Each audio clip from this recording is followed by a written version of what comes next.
What is up, everybody? Welcome to Comic Book Club. I'm Alex. I'm Justin. And we are going to be doing the State of the Ultimate Universe. Marvel's Ultimate Universe is coming to an end in 2026. We're going to have a mini-series called Ultimate Endgame that, as we are taping this, is going to be premiering in stores on December 31st next week. So coming at you very soon. So we thought this was a good opportunity 2 years in. Great time. Endgame. That's a good word or compound word. The end of the game. Some sort of movie or something like that. What's the game that we're ending is my question. The Ultimate Universe game, and maybe the comics making money game. That's something that we're going to be talking about later in the podcast. Because there's been a lot of consternation and weirdness and discussion online about ending this blockbuster universe that has really been a best-selling line in as far as we know how much comic books sell. So we're going to talk down each of the titles individually, our thoughts or talk them up, Alex. We're going to talk them up or down. Could be either direction, could be right or left. We honestly don't know. And let me say, 2 years in is about the same time I check in on a lot of things in my life, like my kids, my finances. So it's a perfect time. Do you want to continue with that is the big question. Yeah, exactly. Will it be back, my finances, in the new year? We shall see. So we're going to talk down all of that. And I would just say for anybody who is watching on YouTube or listening on any of the podcast feeds, let us know what you're thinking about the Ultimate Universe. We want to hear from you. We want to hear what you think about it ending, whether it really is ending, which is a discussion we're going to get to probably at the end game of this particular podcast. But to jump back, let's talk through a little bit of the history here. I think it's worth a refresher about what happened leading into this. So lots of folks know this, but the original Ultimate Universe ran at Marvel from 2000 to 2015, ending with the event Secret Wars that ran there that destroyed all the universes with a little bit of an asterisk. And this was, in case you don't remember, a pretty big deal. In fact, you can draw a direct line from a lot of the ideas thrown out there in that original Ultimate Universe to the creation of the MCU. Obviously, Sam Jackson literally was Nick Fury in that universe, and that led to him being cast in the MCU. But a lot of the stuff, it isn't a direct one-to-one, but a lot of stuff in the Ultimates, the original version, was seen in the version of Avengers we see on screen. Ultimate Spider-Man certainly impacted the way they depicted Spider-Man on screen, and a lot of other elements were taken through there as well, from costumes to other ideas. And then you have just on that, like at the end of that, the bringing in of some characters into the main continuity, of course, Miles Morales being the number one of them. Yes. Yeah, and there's a lot of ideas there, but it also fizzled out for a really long time. Like, even if we got Miles at the end there, great character, love Miles, there were a lot of titles that when I'm going through the bargain bins at a comic book store, I'm like, oh, I forgot that. Like, Jonathan Hickman wrote an Ultimate Hawkeye series. There was the whole Ultimate Iron Man thing from Orson Scott Card that I think people with memory hold, and many, many other titles that just went on too long. Like, there's frequent punching bags like Ultimates 3 and 4 that have their... shall we say, memorable moments. Maybe we can generously say that. Great. But it went on for a while, and I think that's something, we're jumping to the end here, but like, I think that's something that they were trying to combat when they were talking about bringing it back. Now, they were trying to bring it back for a good long while. There were various teases about the Ultimate Universe returning, particularly around Miles Morales. There was Spider-Man 2, which brought together Peter Parker and Miles Morales by Brian Michael Bendis. There was the end of that miniseries tease, the potential return of the Ultimate Universe. Also, Donny Cates tended to follow through on this big time. He seeded the Maker, and just to briefly talk about the history of the Maker, this is the Reed Richards from the original Ultimate Universe who went bad, got scarred, put on a weird helmet, and became a straight-up bad guy. He came back during Donny Cates' run on Venom and a couple of other titles, and teased that the Maker's whole plan was to return to the Ultimate Universe, create an army, and attack the main Marvel Universe. That changed at some point where Donny Cates he had laid out this whole plan, reportedly, to bring back the Ultimate Universe, just how Marvel did. And then, very unfortunately, Donny got in a big car accident. He seems to be doing better now, which is great. But those plans were, of course, put on hold. And instead, Jonathan Hickman came in and essentially started from scratch. I think he used some of Kate's ideas, but not all of them, to build his own version of the new Ultimate Universe with a bunch of other writers and artists, and of course Marvel editorial. That all kicked off with Ultimate Invasion, which was a 4-issue miniseries from Hickman and Brian Hitch. Before we jump in, I want to talk a little bit about the Maker, another of the most interesting characters, I think, to come out of all of this. Because it was a really slow progression. I was talking to a friend of the show, Nat Towson, about this, because he was going back to reread sort of the evolution of the Reed Richards from Ultimate Fantastic Four, who was a regular hero. Like, it was not that different from the main continuity Reed Richards. And then you saw him put on the helmet, and slowly the progression of him starting to become more of this Doom-adjacent type villain, but smarter, I think, is the real takeaway. And how in the Ultimate line, it waffled. It made him a bit of a villain, then he sort of came back a little bit, and it made him more of a villain, and he came back a little bit. Finally landing, I think, like you're saying, with Donny Cates sort of cementing him as a villain in the main continuity. And now I feel like Miles and the Maker are the big wins, and it's so rare that you see them willing, any comic company, any editorial, willing to fully turn a hero into a hard villain like they did with the Maker. So as you're just about to talk about Invasion, which makes him sort of the main character of this new Ultimate line, I think that's first off to be commended, to commit to that. Yeah, and what's interesting about him, at least my take on it, is he is a Reed Richards who is devoid of morality and family, the two things that keep Reed grounded, because we've seen time and again in the comics, Reed can spiral out of control and be like, oh, I did this thing that kind of destroyed a couple of universes or whatever, don't worry about it too much. And then everybody else in the Fantastic Four is like, Reed, what are you doing? Calm down, get some sleep.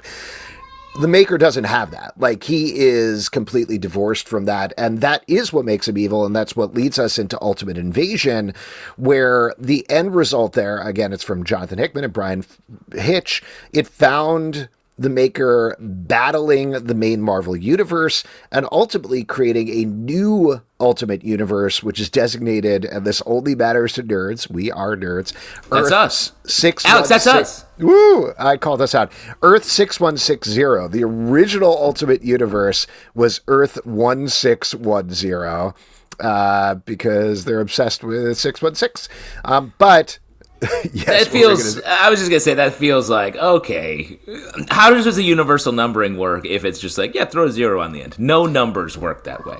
No, they don't. I mean, the main purpose here is to tell nerds this is a different universe than the original Ultimate Universe that spawned Miles Morales and the Maker, though they kind of push back on that a little bit with a miniseries that we're going to talk about a little later on called Ultimate Spider-Man Incursion. But regardless, the point being that, like, this is a fresh start. This is not the Ultimate Universe, this is a new Ultimate Universe. We're not going to go back to that original Ultimate Universe. We're starting clean-ish here. And the main thing that the Maker did was he went back in time and changed history to his liking. So he changed the history of heroes, he changed the history of villains, so that he is the ruler of the world, again, so he can make it, in his estimation, a perfect world. He creates this Maker's Council that is, again, made up of some characters that we know in a very different context who rule different basic fiefdoms throughout the world. Some of them are delineated by, like, North America, South America, but it breaks up in different ways. At the end of this, however, one of the big things that happens is he is defeated and trapped inside of essentially a time bubble called the City that is locked for 24 months. Time moves faster in the City, so the Maker has, I believe, thousands of years to plan his revenge when he's going to come back. But you have this ticking time bomb, this time clock that's counting down 24 months, right from the beginning of Ultimate Universe number 1, which is a one-shot that establishes the universe and the ongoing line itself. And something that wasn't readily apparent, but did become pretty clear a couple of months in, is this is set in a pseudo-real-time format that some titles stick to closer than others, I would say, and maybe that's a point of discussion we could have throughout here, where as we have these 24 months, as a title is released in January, that takes place in January. Then the next month, they've skipped forward a month, and now it takes place in February, then March, so forth and so on, which moves us closer and closer to the Maker returning, eventually in Ultimate Endgame. So that's the setup there. Justin, you want to? I was going to say, like, that's the second thing I want to really commend this new Ultimate Universe for, is the timing, the real-time formation of the stories, because did it work. I didn't expect it to be such a big deal. I was like, oh, what a fun little gimmick. But especially in titles like Ultimate Spider-Man is the best at it, I think. And the Ultimates, the month-to-month clock just kept me dialed in, and it slowly ratcheted up the pressure on both the characters in the story as they're preparing to meet the Maker, and just the meta idea of reading this comic, be like, they have to do more now. We have to get to the thing, because they only have. It's not like we can add an arc in here, or be like, you know what, let's just throw in a fill-in to follow this one little thread. No, we're counting down. The train is running. We have to keep it on time. And man, was that effective. And what a difference maker compared to the main universe, and then even some of the larger crossovers happening in the DC universe that are great, but this was a difference maker, and it really worked. Well, and I don't actually know the answer to this behind the scenes, but I have to imagine there are two things that really helped with the writing there. One, that real-time format, like you're saying, gives a pressure to the writers to be like, we only have this capsule to tell this story we want to tell. Like you touched on, we can't screw around. We can't go like too many side trips. It all has to be important. The other thing that I'll laud Marvel for here, and I'm sure if it didn't work, they would have bailed immediately, but like giving a 24 issue or 24-ish issue, Ultimate Wolverine is only going for 16. It was also only supposed to go for 12 originally, but like giving a commitment there is something we talk about a lot, particularly in modern comics. You just don't get. Like you get maybe 5 issues and that's it. And if that doesn't work, like that title is completely gone. It's crazy because like a 6-issue series became 5 for a lot of titles, and then a 4 became 3. Like look at the Age of Revelation with those 3-issue all the tie-ins, and it's like 3 issues. What are we doing here? It's basically it's an extended one-shot. It's like an annual plus is what we're allowing people. So to give these, like you're saying, a full 24 issues, and we're only really talking about Ultimate Spider-Man and the Ultimates in the mainline title, because you have Ultimate X-Men that's a little bit off to the side doing its own thing. Well, yes, I do want to talk about the overall line, but one other like very technical thing that I want to mention, I was rereading a bunch of the titles, which we'll get to in a second, to prepare for this podcast, and I had kind of memory hold or forgotten or just not noticed, they all have extra page length as well. Like the mainline comics are 20 pages usually, sometimes shorter. Sometimes they're like 18 pages at this point, and it's getting fleshed out with ads. These are definitely 20 plus. Some of them are like 24, 25, 26, 27. So that gives them a little extra room to tell the story as well. And I think that just intrinsically affects what you can do, the pace of the storytelling too. We talk a lot, I don't want to spend too much time comparing Absolute Universe and Ultimate Universe, but we spent a lot of time on our Stack podcast talking about with Absolute Universe and generally with DC, the investment that DC has given artistically into the books that they're doing and giving them enough time. And I think that's the same thing here. This is why I bring up the page count and just an overall thought about the Ultimate line. I think it pays off in varying degrees here, but there's an investment in the writing, there's an investment in the art that I do think pays off with readers. It doesn't feel like just pumping out product, be like, here's more donuts, you're stuffing into Homer's mouth in hell or anything like that. That's the analogy I use when I'm comparing, anything. I think about that all the time. That scene from The Simpsons where Homer's in hell and it's just like the conveyor belt of donuts or punishing and he's you. Happy. He's happy. That's comic book fan. That's us. Yeah. It's us. More. But it doesn't feel like that. Like, it is, of course, but, like, it feels like saying, okay, we're going to step back and try to create a package that is good for the writing and art perspective, that we give a little more room for the storytelling, that we have real thought on the themes put into it and what we're saying.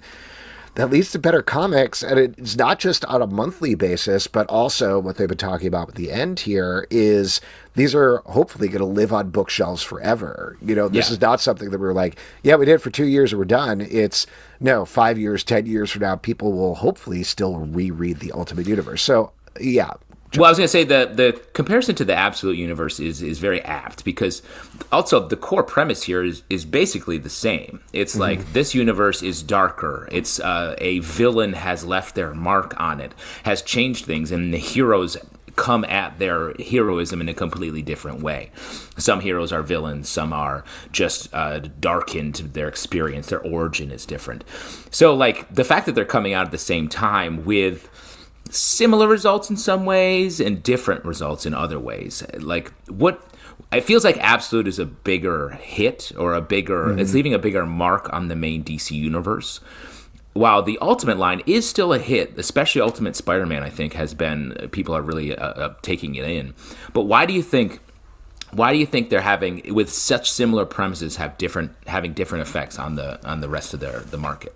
Well, I think that it just comes down to the varying quality. And I think all of these titles, for the most part, are good. There's a couple of exceptions we may talk about later. But I think they have sparked in different ways for people where, depending on the strength of the concept, like, we will jump into specifically Ultimate Spider-Man in a second, but I think, like, that has the strongest take. And some of the other takes aren't quite as strong. They also aren't necessarily pushing their own path and following their own path. The concept of the Absolute Universe feels a little clearer as explicated by the different writers very specifically. Like, the artists, I'm not... You're talking about the individual character books, you're saying? Yeah, I'm saying that, like, it seems like the you know what the Absolute Universe is, and that it's iterated in very different ways in Absolute Batman, Absolute Superman, Absolute Wonder Woman, all the way down the line. With the Ultimate line, it's, yes, the maker did this thing, and there are a couple of titles I want to talk about in particular that are kind of like off doing their own thing, and I think that's fine, but it's a little harder to pin down how is this a cohesive line when with Absolute Universe you can kind of tell. Like, there's a connective fiber there, even when they're very disparate, that feels running through it. It feels like it has that sense that we want as comic book fans of, like, oh, you gotta read them all to get the story, even when Absolute Wonder Woman has literally nothing to do with Absolute Batman. Here, you probably don't. You can kind of pick and choose what you want. And I think I agree with you that line-wide Absolute, it's like big swing, you gotta read this. While these, the big swing is there for some of them, but others it's a smaller swing, and it doesn't feel like they're all shooting off in a wildly creative direction. It feels like, and we'll talk about this more, but like some of the books, Ultimate Black Panther, for instance, feels like it could just be a Black Panther story in the main line. So it doesn't have as much like, oh man, this is so different. But I would also think that the Ultimate, the fact that Ultimate has come before, this is a reboot, while Absolute is, and it's a first shot at this. That, I think, is maybe helping Absolute feel different and special. While this is like, oh yeah, they're doing Ultimates again. Because I would argue Ultimate Spider-Man and the Ultimates and Ultimate Wolverine and Ultimate X-Men as well are huge creative swings that go very hard on these characters and are, I think fans are like, yes. But they're not getting that crossover appeal the same way that Absolute is, because they just don't feel different enough. You can find another title that has Ultimate Wolverine on it in the world. Yeah. It was, I don't know, we're getting too much into Absolute versus Ultimate, but I don't think there's any way to not talk about it. I think there's also the genesis of the two things is surprisingly similar, but different at the same time. Like the fact that they started with an event that split into just the mainline DC universe, which had this tightly woven story that was laying over what was going on with the nascent Absolute universe at the same time. And we knew, ooh, they're going to come crashing together at some point. There is that excitement there versus the way the Ultimate Universe started. Just to start off, I'm remembering our discussions when we were talking about Ultimate Invasion and Ultimate Universe of like, this is fun, but what are we doing here? What is going on exactly? So when the titles came out, I think they were already starting with a little bit of a handicap where you're like, I don't know if this is going to quite work, and then it does, so you kind of work up to there. Versus Absolute Universe, it was like, we're hitting the ground running. There is same sort of like timer of Darkseid is going to come back, the Maker is going to come back. Yeah. But the timer felt more pressing with Absolute Universe than here, and... That's so interesting because this universe has an actual timer. I know. Like, there's a clock. There's a clock literally ticking. Yeah. But I don't know. This all comes down to vibes and feelings, and who knows what actually is right. Why don't we, if it's all right with you, actually, I want to ask one more question. Like, we've kind of been talking around this, but this is jumping to the conclusion here, but like, how successful do you think the Ultimate Universe is? Like, line-wide, broad strokes, good, bad, somewhere in between? What's your overall take before we talk about individual titles? It's somewhere in between because across the line, it's just inconsistent across the line, I think. But like the highs are super high. I love, I would say half of about the titles we're going to talk about, I think are excellent. And they're a little bit more exciting than some of their comparison titles in the main continuity. So that's a win. Like, I consider this, it's been swept under the rug, the absolute rug, a little bit, but I think this is a win. I think the sales are pretty strong for it, so I think it's a win for Marvel as well.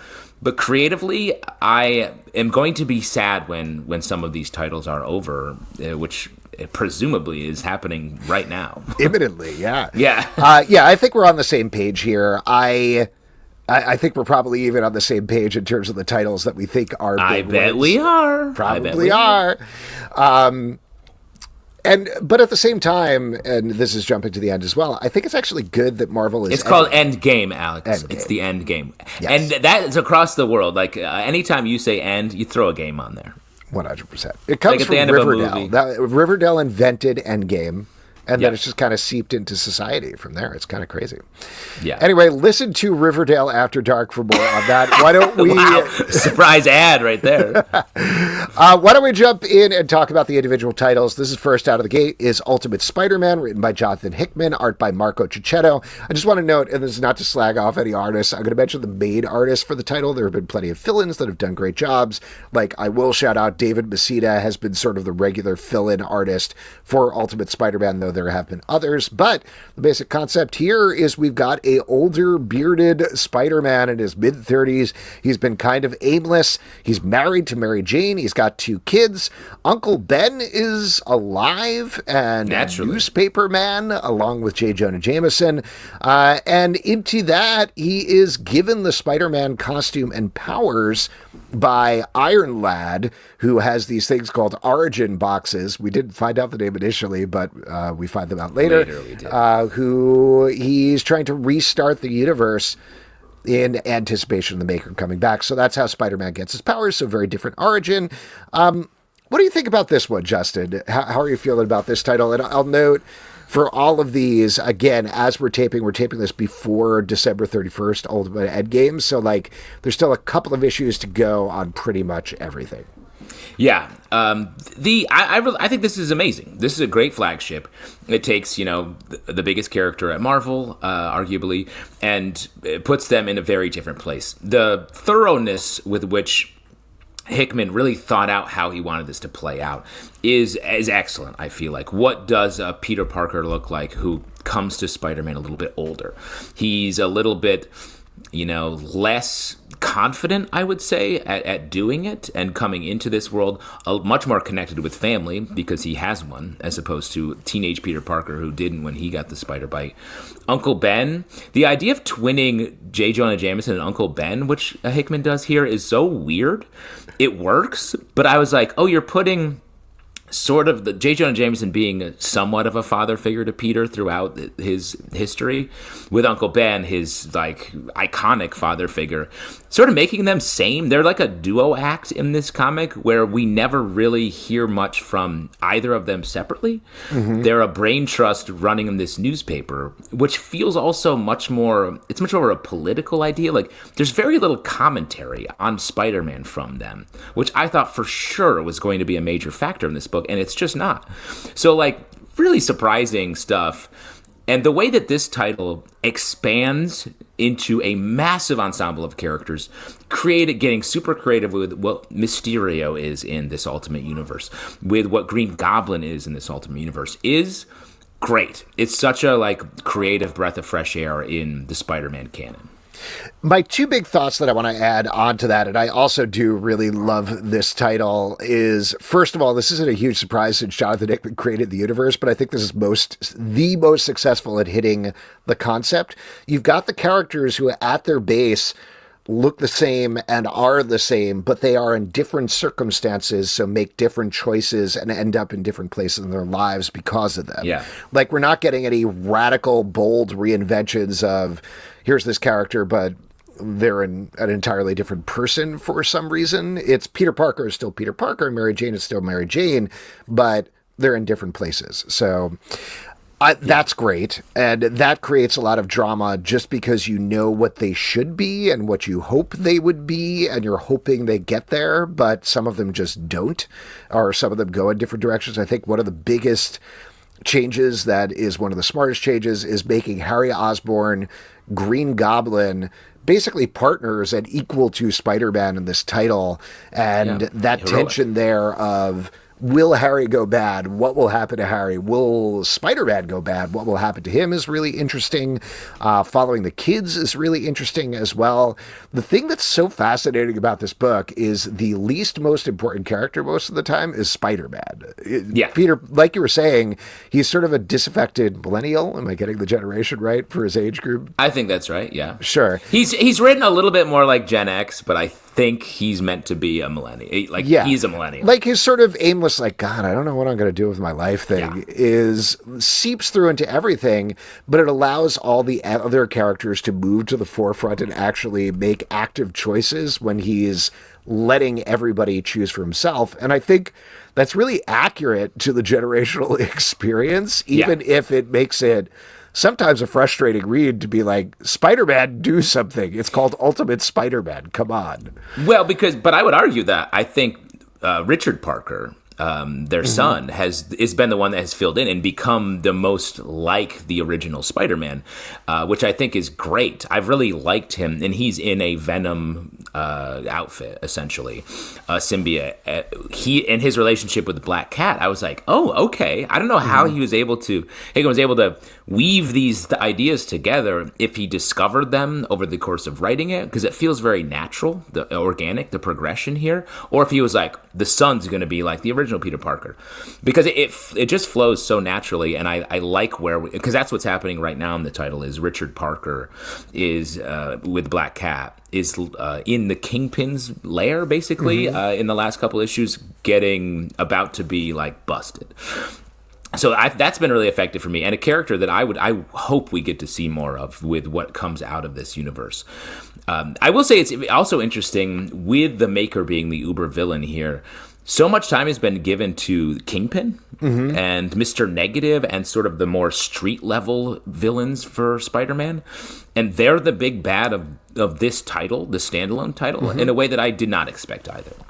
Yeah, I agree. And that's another thing that I think is interesting about this line is Ultimates, which we'll get to in a second, is the one that's sort of like carrying the flag to be like, hey, the Maker's coming. We got to do something about the Maker. Ultimate Spider-Man, that's in the background. That's something they're working on and they're aware of. Particularly the Mysterios, I believe, are very aware of that. Yeah. Kingpin mentions it a lot. So it's always omnipresent. But yeah, it's a different focus. It's a different danger. It's a different thing they're facing, and I like that quite a bit. Speaking of the danger, the other thing that I think is really successful about this title is the cliffhangers and twists. This definitely has some of the best last pages we've read over the past 2 years, where it just literally like screaming out loud of, oh my God, I can't believe this is happening. And then the other thing that it does well, and I think we mentioned this earlier, is it does the real-time format better than anybody else, except for the last couple of issues that like have completely ditched it for no particular reason, which is kind of funny. But having that month gap where you pick up and like, oh my God, a month worth of things have happened to these characters between. So they're in an entirely different place than that cliffhanger ending we left them on the last page is so smart and fascinating. I would love to crawl inside Jonathan Hickman's brain and know how he plans that out. Like, I'll just mention this many, many years ago, but I was at his house and he has just shelves filled with notebooks and binders of things that he's planning. So I have to imagine he's basically written at least some of all the material that takes place between the 24 issues of Ultimate Spider-Man. He's the maker. He's the maker. He's the maker. The last thing I want to highlight here is if you've been jonesing for some Peter Parker, Mary Jane relationship stuff, I'm speaking specifically to our number one fan, our co-host Pete LePage. This is the title to really see. We get to see them, not a ton over the course of it, but some really nice relationship moments between them, especially when they're in, is it the Savage Land? They're in a Savage Land-like place for an arc, and they have to be on the run after that, and their relationship really pops there. Well, let me ask you about this. There's been a lot of fans who have come out and said, hey, make this the main Spider-Man because he's with Mary Jane and that's what we want.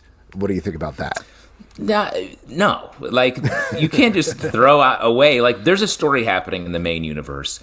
Is Peter Parker meant to be with Mary Jane? Your answer may vary, but like right now the story's not telling that. And if you want to read that, there's hundreds of issues of them having getting together, dating, being in a relationship, being married, and some of that stuff is excellent. Just go back and reread that because they have a full life that you could check out. Wow, like because what I'm more interested in is not a find replace of Peter and Mary Jane being together. If they're meant to be back together, I want to see that. I want to see them date. I want to see that slow relationship because that's what romance is.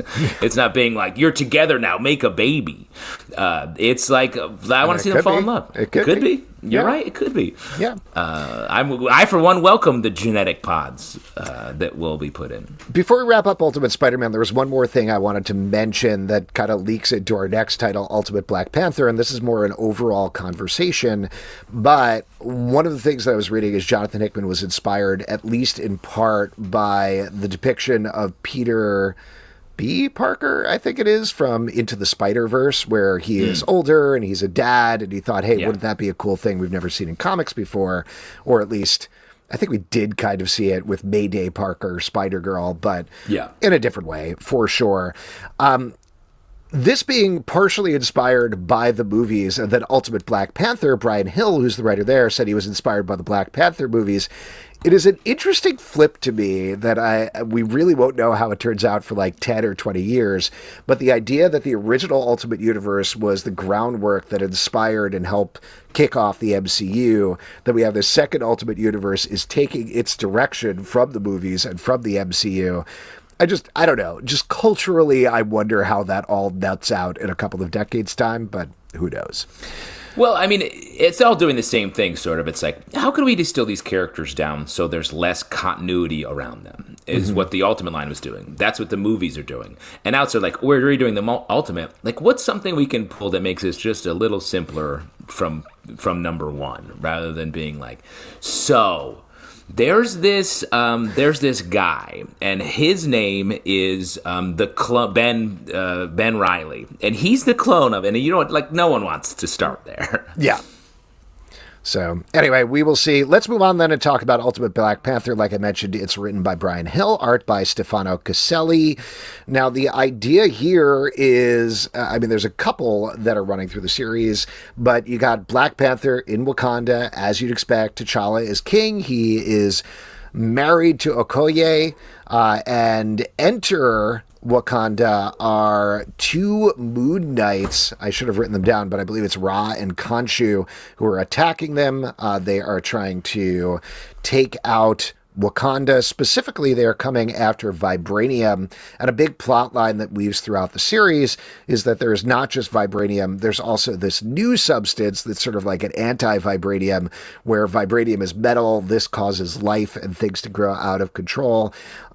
There's a bunch of other things that I do want to mention about the series, but the big thing that I should get out of the way is we read the first few issues of this, and the way, not to pull back the curtain, but we've talked about this before, but the way that we curate things on the Stack, our review podcast, is we tend to talk about all first issues. If we dig it or are interested in it, we move on to a second issue. But as soon as the conversation becomes exactly the same several issues in a row, I usually pull it out of the Stack because I just don't think that's interesting to our listeners. And then, frankly, some of them I know individually we will go on and keep reading. Some of them they won't. Ultimate Black Panther is one of those, specifically because I think Pete would always be like, I love Black Panther, period. And then you and I would be like, I'm not sure how this is a different take from mainline Black Panther, even though it's a good Black Panther story. And that's kind of where we were leaving it at. So we fell off after about, I want to say 5 or 6 issues. Yeah. I did, for the purposes of this podcast, go back and read the entire run thus far just to see, because I felt like, I wasn't giving it a fair shake, and see how it rolled out. And I got to say, it read exactly how we characterized it. It still feels like it's something that could be running in the main Black Panther title, and I wouldn't bat an eye. But it reads much better as a whole as you're reading it through. The Raw Khonshu stuff and Moon Knight stuff I think is very interesting. There's a Storm Killmonger relationship that runs throughout here that I think is... There's cool, a lot of heat there. And frankly, while I was reading the book, I was like, I kind of wish we were focusing on this. Like, this is interesting. Storm and Killmonger as revolutionaries on the fringes of Wakandan society, fighting back and showing Black Panther the way things should be. That's interesting. Yeah. The thing... there's also, which we completely missed because we fell off the title, there's an entirely new take on the Sorcerer Supreme, this new character that seems tailor-made for cosplayers that I thought was pretty cool, but doesn't have too much necessarily to do with Stephen Strange.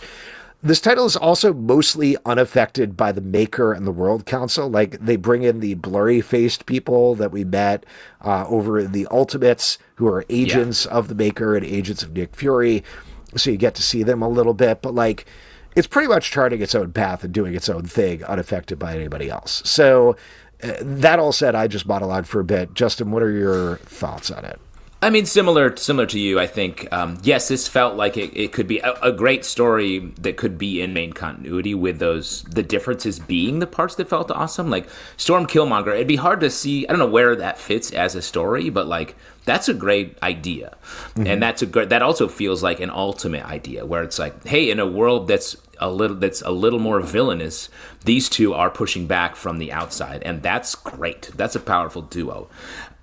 The only other thing I would say that I do think this title was a little bit hurt by the fact that at the same time there was so much, hey, we have to get this cool new metal in the Marvel universe between this Mysterium was happening over in the X line, and there's just such a glut of like, what's adamantium? That's cool. You know what's cooler? Insert another fun noun or adjective, eum, at the end, and we have to get this. So that felt a little like we've been there before. This is jumping back a little bit to something I just said, but it is weird reading this title, thinking about the Maker traveled back in time to destroy as many heroes and threats to his rule as possible, but left Wakanda untouched. Like that's just strange. And I think that's the essential flaw in this series, is that Wakanda is fine, Black Panther is fine, the legacy is fine.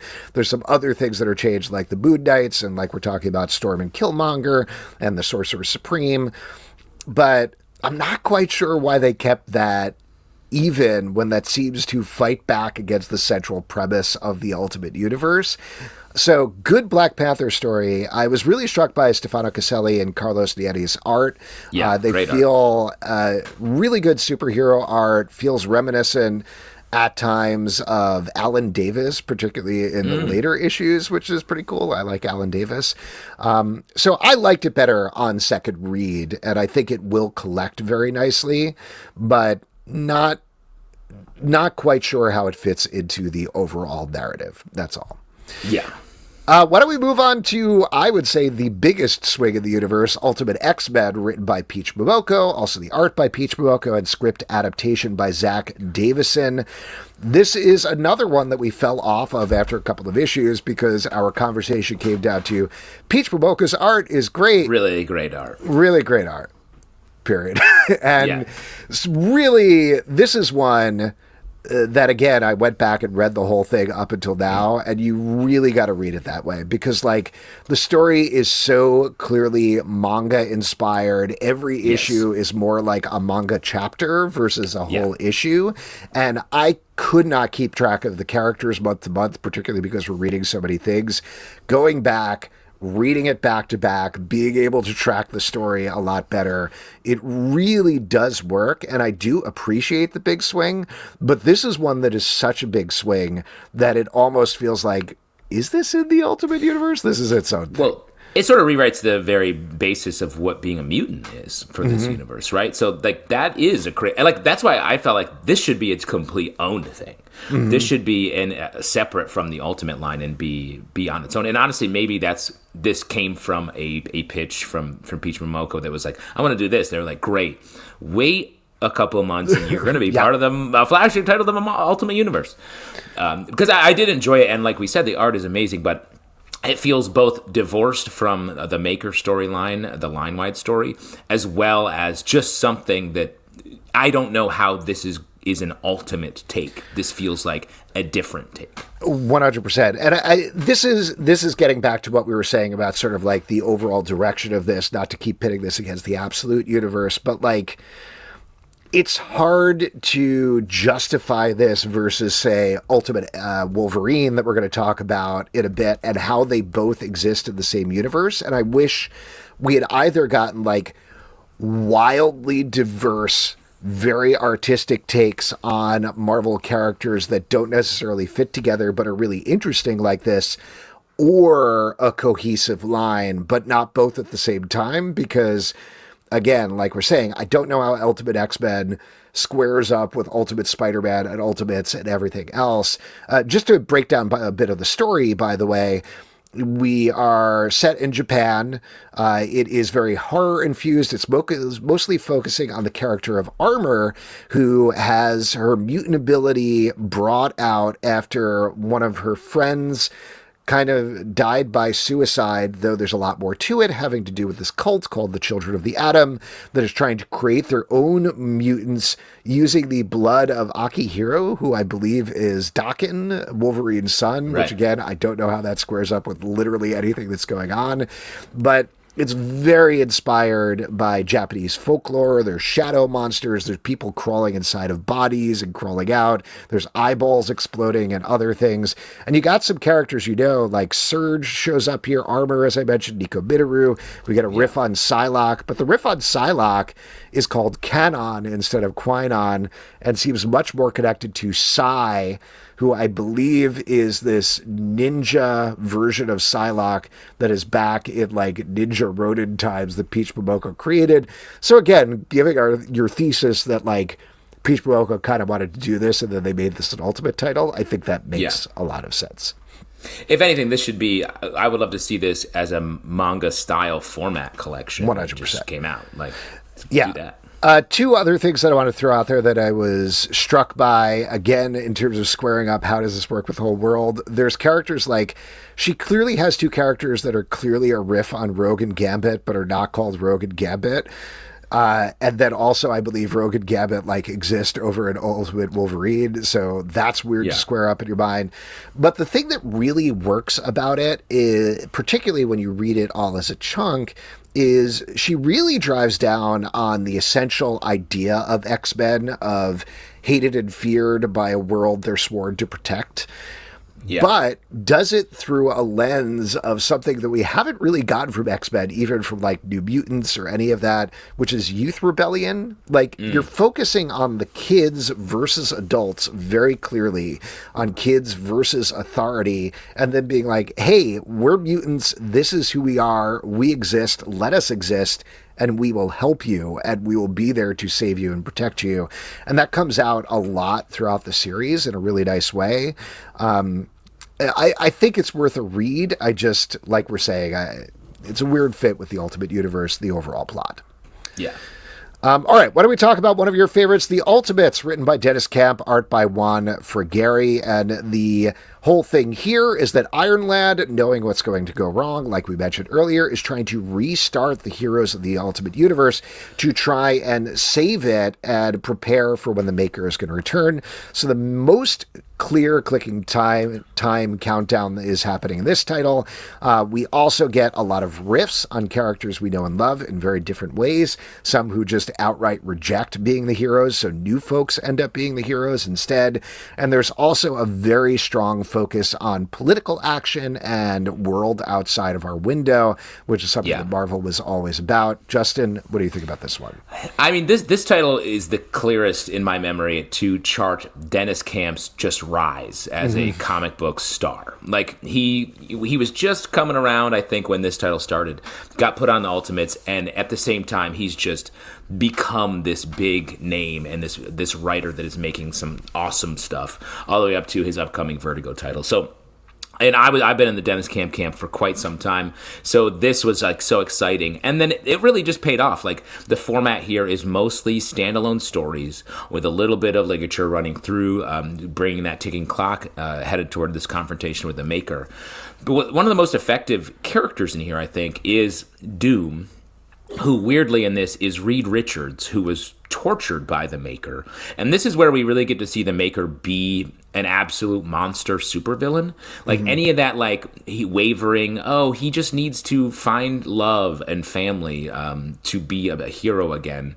No, he's an absolute monster here.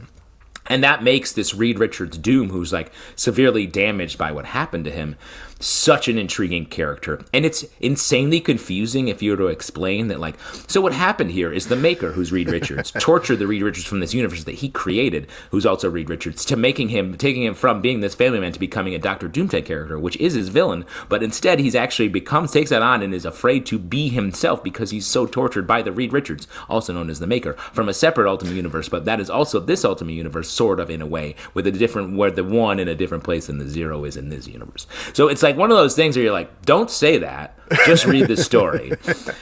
And it's very effective here. There's just, I love the Hawkeye character here. I love the way they bring She-Hulk in. Like you said, having some actual political satire and colonialism and all of that is commented on with this story that I thought was really good. Light touch, but still great and really makes you think coming out of it. Iron Lad is very good here as well, as sort of the polymath trying to do everything all at once to save the day. And this, I feel like, as Ultimate Spider-Man sort of went its own way, this is bearing the standard of the Ultimate Universe. Yeah, I agree with everything you said. The only things that I'll add is to get on too negative, not every issue of this book worked for me, but I always appreciated the swings, even if it didn't quite connect. But it also had some of the best single issues of the Ultimate Universe by far. Specifically, you mentioned Doom. The first issue that delves into his history with the Fantastic Four and what happened to him is, I think, probably the single best issue that came out of the Ultimate Universe, hands down, and even had a semi-sequel, which was really impressive as well. All this stuff is great. There's a driving force behind this book because it is, like you said, bearing the standard of the fight against the Maker, where it just amps up the pressure every single issue. So, great read. No pun intended on Reed Richards. Great read, Richards. Next up, we got Ultimate Wolverine. This is written by Chris Condon, art by Alessandro Cappuccio. And the big idea here is that Wolverine is the Winter Soldier. He has been brainwashed by the Russian fiefdom, which is run by Omega Red, Colossus, and Magic. He is their brainwashed soldier who they send out to absolutely wreck shop. And slowly over the course of the book, he remembers his history and starts to remember himself, thanks to the mutant opposition who is in the territory and fighting against the Maker. And this is a lot of the characters you know and love from the X-Men books who are fighting back against all of them. And we do see them very specifically in different ways versus an Ultimate X-Men, which is weird, I would say. I will just throw that out there. Yes. But I this was a title that I was like, I really loved the beginning, and then in the middle it got a little lost in the sauce, I felt like, but man, did it come together in the last like 6 or 8 issues. I feel like it's the way I guess I shouldn't spoil too much here, but Sure. There's a relationship moment that happens at the last couple issues that I think is just so well done. One of my favorite things that's happened lately with Wolverine, or any Wolverine, I guess you could say, and on top of that, I think this one definitely shows the dark side of the Ultimate Universe effectively, and the fact that it was extended, I think, is a testament to how popular this is and how people are just like wanting this other take. I don't think, and this is nothing to say negative about it. We talked to Chris Condon a couple of times about this book, so go back and listen to the interviews of the feeds. But it's not the biggest, wildest swing in the Ultimate Universe, and I think part of that is it's very similar to like an Age of Apocalypse or any number of dark X-Men alternate timeline things that have happened over the various decades, where Wolverine is in a different situation, and we get to see everybody in different situations. But the dark things that happen are so dark and so upsetting. If you like that sort of thing, which I certainly do, it works very, very effectively, and it works very effectively with Alessandro Cappuccio's art. I also think it's really interesting that this was originally supposed to go 12 issues, and we just read the 12th issue. That wrapped it up really nicely, but Chris told us there are 4 more issues. Well, we know there's 4 more issues to go, but he said specifically he was talking to his editor about why does Magic, Ilyana Rasputin, look exactly the same in both universes? And that's something they're going to explore in the final 4 issues. I want to know. I'm interested. When he said that in the interview, I was like, whoa, great take. Also, very like, it was so, not intimidating is the wrong word, but just like, whoa, oh no, is she evil? Like, it really took my breath away when he just said it in our interview as like where we're moving for this last 4-issue arc, which is really cool. There are a couple of other things to talk about. Why don't we, this is the last series we can talk about since we haven't read Ultimate Endgame, but we got Ultimate Spider-Man Incursion, written by Dennis Gamp and Cody Ziegler, art by Jonas Scharf. The idea here is that Miles Morales was given in the free comic book day special a business card by the maker trying to say to him, like, hey, I'm going to bring the Ultimate Universe back. You should come with me. We're the only 2 remaining people from there. Instead, Miles's little baby sister grabs the card and gets sucked into the Ultimate Universe, so Miles goes after her and goes on a tour of the Ultimate Universe. Each issue, he meets one of the other titles, basically. Like, he goes from Ultimate Spider-Man to Ultimate X-Men to etc. Ultimately, good, really good. Finally, creating some changes there. The lasting effects are he... sort of very offhandedly tells Doom, he's like, oh yeah, the maker is Reed Richards, you didn't know that? And then that completely sends Doom's world spinning off of its axis. He also takes a bunch of these origin boxes for no particular reason back to the main Marvel universe, which is going to lead into the Armageddon event that is happening in the main Ultimate Marvel universe, later on this year. But otherwise, what'd you think about this series, Justin? This one felt like a connect the dot that someone was like, okay, here's what needs to happen. And I was like, then it was like, wait, what? Why? All of this doesn't, like a magic business card and then him chasing. First off, stressful. He's got to find his sister in this universe. I was like, good luck. And the first issue, I just want to mention the first issue was crazy to me because he's hanging out with Spider-Man. He's like, okay, let's just look in every window in New York. And I was like, that's not an effective strategy. No. There's a lot of windows. So this whole title, I felt like just was like, wait, what? It definitely had my radar up of like, I'm not buying this 100%. But it did feel like the whole thing was built to just get these origin boxes back to 616. But I'm like, that's like the most red herring of all. Like, I'm like, what is this? Why is this so important? And we don't know yet, but it was one of those things where I was like, oh, this is something else. It felt like a free comic book day series, honestly. Yeah, it just didn't connect, and it was such a bummer because I don't have anything necessarily against the creative team, but like you're saying, it felt like, oh, we should do this. It's getting back to that initial conversation we had. It felt like content that they were throwing at us versus the specific artistic takes that are coming from the other titles that are more driven by what do we want to say about this thematically? This is what do we want to say about it plot-wise? And there are things that happen to Miles, and I think there were some interesting things that happened in the book. The relationship between Miles and Maystorm was interesting. It was kind of funny that I think it was in the last issue. They were both like, we have significant others and we'll never have a romantic relationship, period. And I was like, come on, why are we even gonna let the sparks fly? It's okay. Better sew it up. Yeah, there's he's like, we're from different worlds, literally. Well, mine's actually similar to this one, but slightly different. But now I live in a third world that is different, but I know a lot of the same people there. Yes, it is exactly that explanation you're talking about and that you were talking about with Doom that leaks into here, that it's just, it was both not enough story and too much story at the same time, and too many characters being like, what are you doing here? Can you explain this? What's going on? And I think as opposed to the Doom stuff, where it was sort of shown but not overly told, this series was like, let me tell you this complicated ligature that connects all this, rather than just showing Miles just doing some cool stuff. So that was a bit of a bummer. We had a couple of one-shots. I mentioned the Free Comic Book Day special, but we also had 3 other one-shots. We had Ultimate Universe 1 year in, Ultimate Universe 2 years in, and the Ultimate Hawkeye one-shot.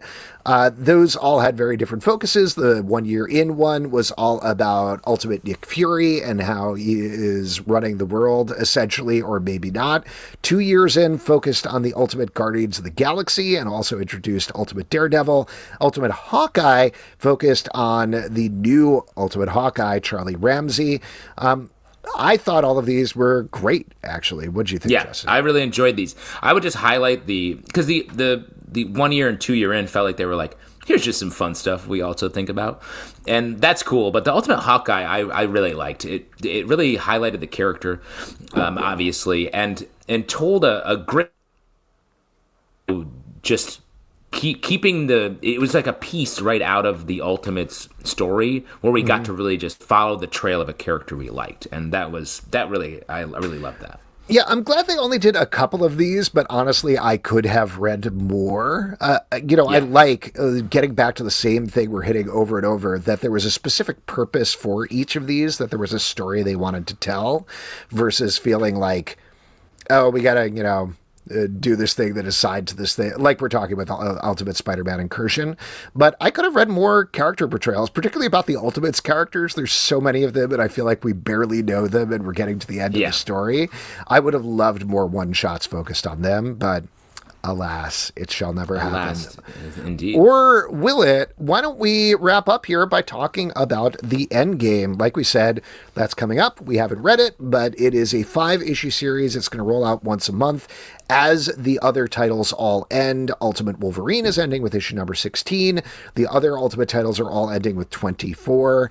And the schedule got a little bit of a hiccup. Ultimate Spider-Man 24 was supposed to roll out the same day as Ultimate Endgame on December 31st. Instead, it's running 2 months late at this point. So that's going to come out in February. I have concerns about whether we're going to get spoilers for the end of Ultimate Spider-Man in Ultimate Endgame, when the answer is probably. Well, the only thing is, it feels like that story is ending in a place that isn't expressly about confronting the Maker. Mm-hmm. It feels like that's more like, hey, we beat Kingpin, now let's go fight the big boss. So hopefully that'll just be its own thing, and we won't get spoiled to like, guess who died? Everyone but Spider-Man or whatever. Yeah, I guess we'll see. And the other ones are going to be rolling out and ending over the next couple of months. What do you think? What are you looking forward to? What are you interested in seeing in Ultimate Endgame? Well, it feels like this is the end play. This has been planned from the beginning. So like that's great. Like I think we talked about how great this was at its inception. The concept is strong, and so much of the storytelling has been great from the bigger titles. And this feels like they're going to just really nail it, I think. It's enough time to tell it. We don't have to follow a ton of tie-ins. It feels like it is really going to be self-contained and just a great story. it seems like we're not going to have to deal with origin boxes and all of that stuff, since that's feeding into a whole nother crossover over here. So great on that too, because that's my least favorite of the plot, the dangling plot devices. And I just want to see Maker come back and be the full villain that we've been able to really establish over the run of the Ultimates.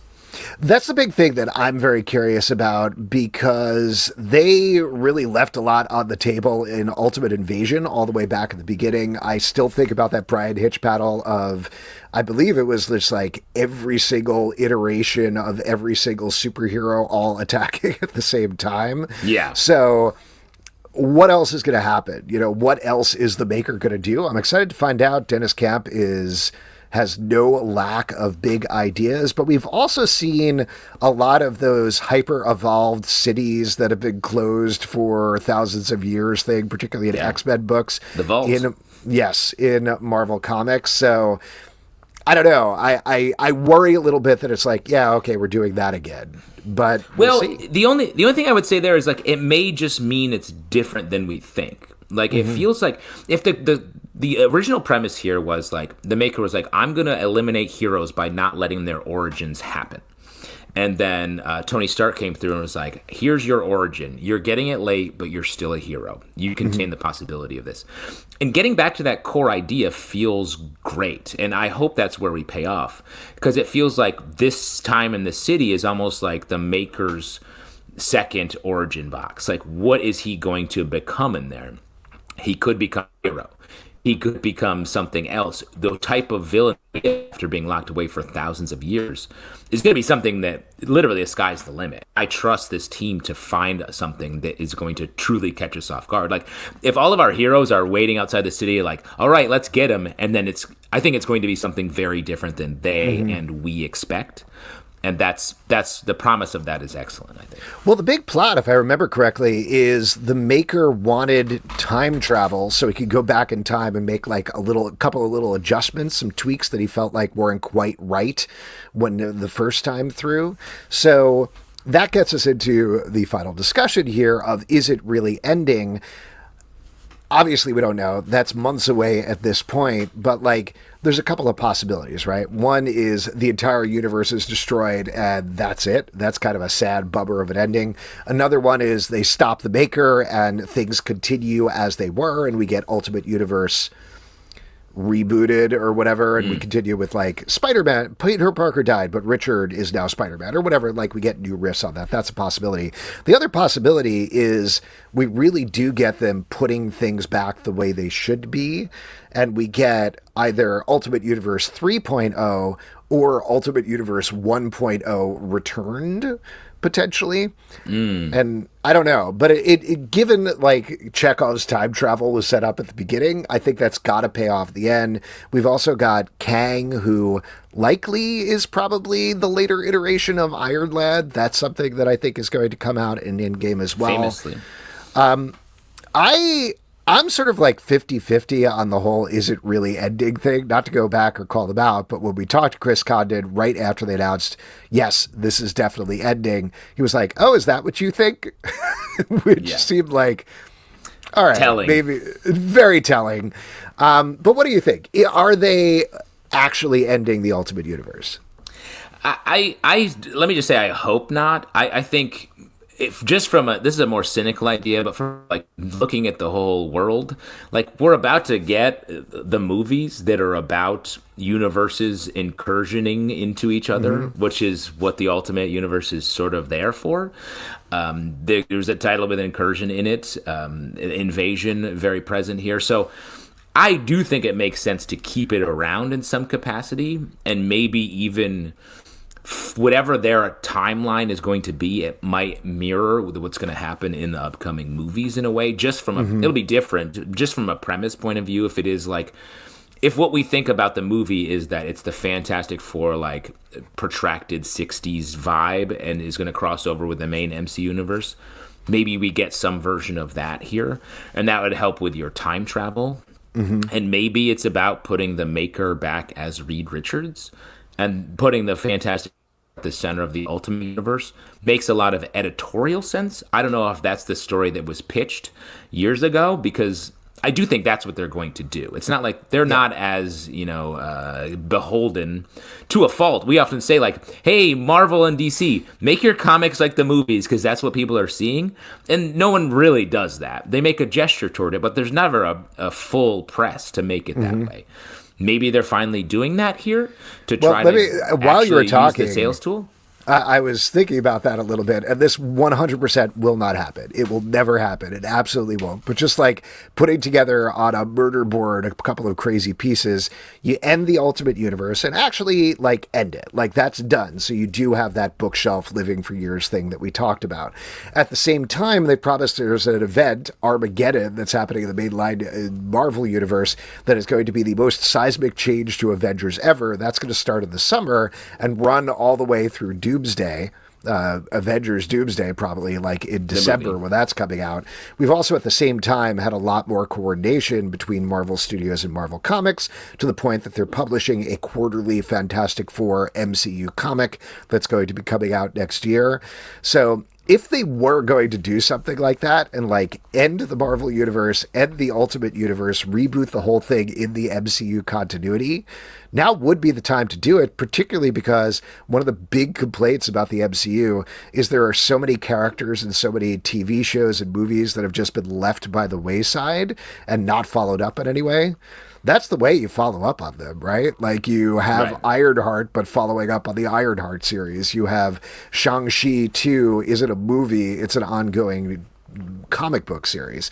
So I don't know. Again, I don't think that'll actually happen. And part of the reason I don't think that happened, not to get too businessy about it, is Marvel is currently pumping out like 30 to 40 comics a week on most weeks. And they're not going to be like, cool, let's tamp it down to 3. That's just not going to happen in any way. But I don't know, if we saw Ultimate Universe go away for like MCU, Marvel Cinematic Ultimate Universe or something like that, that's not too far out of the realm of possibility.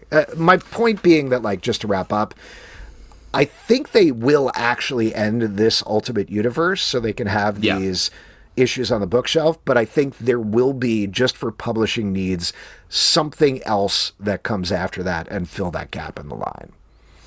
And I would love it to be some version of Ultimates and Ultimate Spider-Man continuing on, because these are the characters that I think have the most forward momentum in the most universe. Like, I love Ultimate Wolverine too, but that definitely feels like it's a story that is about to be like, well, we did kill everybody and now it's over. While the others, I feel like, are just still fully expanding, and I'd like to see more of that.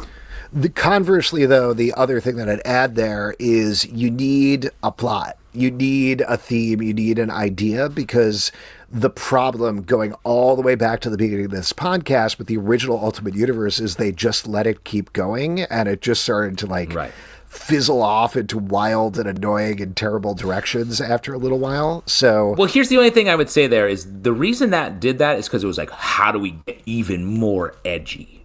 And I don't think you don't need to do that. You don't need to make anything more ultimate. Just let it be ultimate and tell good stories. It doesn't have to be like, here's the edgiest thing, because someone's going to go over the line, which I think is what happened in those original Ultimates. But I also think it is a good thing to say, what is our 2-year plan for these titles? Like, what is the overarching story that we're telling? It doesn't have to be the same ticking time clock, but that does give it this direction of, okay, here's what we're saying over the course of this 12 issues, if they want to do, or 24 issues or whatever. That gives it a focus. It gives it a drive. And I don't know, whether it's a new Ultimate Universe, a new universe, or something like that. Okay. Yeah, now we're talking. Nobody wants Starbread. We will see. And any final thoughts, Justin? Anything else you want to throw out there about Ultimate Universe? Stay ultimate. Live your own ultimate life, I say, at this time. Make 2026 your ultimate universe. Oh, that's a really wonderful thought to end on. And for all of you out there, like I said at the beginning, let us know what you think about the Ultimate Universe titles. What do you like? What are you not so hot on? What do you think is going to happen in the future? Is it going to end or not? Let us know in the comments, or if you are on our Patreon, patreon.com/comicbookclub. You can chat in the Discord. We love talking about this sort of thing and arguing about it, and it is a lot of fun. Please. And we do a live show every Tuesday night at 7 p.m. to YouTube. Come hang out. We'd love to talk to you about comic books, comicbookclublive.com. For this podcast and many more, until next time, stay ultimate. And if you got an Origin box for the holidays as a present, hold on to it. I think it's going to become... Don't return it on Origin Boxing Day like everyone else does. Keep it.